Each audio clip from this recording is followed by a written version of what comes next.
The Mint Collins is a refreshing twist on the classic Tom Collins, blending the bright flavors of mint with the crispness of gin and citrus.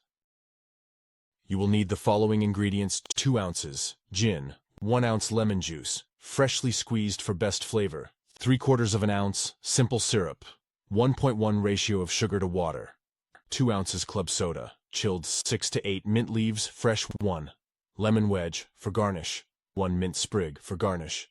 For equipment you will need cocktail shaker, muddler, highball glass, strainer, bar spoon, jigger. Here are the instructions. Place the mint leaves and simple syrup in a cocktail shaker. Use a muddler to gently muddle the mint leaves to release their flavor. Add the gin and lemon juice to the shaker. Fill the shaker with ice and shake well until chilled. Strain the mixture into a highball glass filled with ice. Top up with club soda, and stir gently with a bar spoon. Garnish with a lemon wedge and a sprig of mint. The Mint Collins is a variation of the Tom Collins, a cocktail that dates back to the 1800s.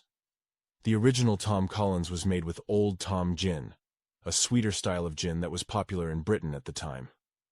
Adding mint provides a refreshing herbal twist to this classic drink.